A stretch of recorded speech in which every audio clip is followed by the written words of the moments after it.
ব্রাহ্মণবাড়িয়ার সরাইলে কাঁচা সড়ক মেরামত করে সিএনজি চালিত অটোরিকশা থেকে 10 টাকা ওঠানোকে কেন্দ্র করে দুপক্ষের সংঘর্ষে অন্তত 30 জন আহত হয়েছেন। বিষয়টি নিশ্চিত করেছেন সরাইল থানার ভারপ্রাপ্ত কর্মকর্তা আব্দুর রাজ্জাক।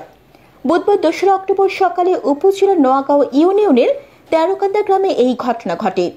পুলিশ ও স্থানীয়রা জানায়, সম্প্রতি তেরোকান্দা গ্রামের একটি কাঁচা সড়ক ভেঙে যাওয়ায় মাটি ফেলে সংস্কার করে মেম্বার গোষ্ঠীয় নয়ন ও তার সহযোগীরা মঙ্গলবার 1 অক্টোবর সকালে একই গ্রামের সর্দার গোষ্ঠীর জুয়েল সিএনজি চালিত অটোরিকশা নিয়ে ওই সড়ক দিয়ে যাচ্ছিল। এই সময় নয়ন জুয়েলের কাছে সড়ক মেরামতের কথা বলে 10 টাকা চাই। এতে জুয়েল টাকা দিতে অনীহা প্রকাশ করলে তাদের মধ্যে তর্ক বিতর্ক ও হাতাহাতির ঘটনা ঘটে। বিষয়টি মীমাংসা করতে ওই দিন সন্ধ্যায় সালিশে বসে দুপক্ষের লোকজন। এই সময় উভয় পক্ষের মধ্যে উত্তেজনা ছড়িয়ে পড়লে রাতে ঘণ্টাব্যাপী সংঘর্ষ হয়। এর জেরে বুধবার সকালে উভয় পক্ষের লোকজন দেশীয় অস্ত্র নিয়ে ফের সংঘর্ষে জড়ায়। সংঘর্ষে উভয় পক্ষে 30 জন আহত হন। আহতদের স্থানীয় উপজেলা স্বাস্থ্য কমপ্লেক্সে চিকিৎসা দেওয়া হয়েছে। বিষয়টি নিশ্চিত করে সরাইল থানার ভারপ্রাপ্ত কর্মকর্তা আব্দুর রাজ্জাক বলেন, সকাল 7টায় সংবাদ আসে তেরোকান্দা গ্রামে জুয়েল এবং নয়নের পক্ষের মধ্যে সংঘর্ষ শুরু হয়েছে।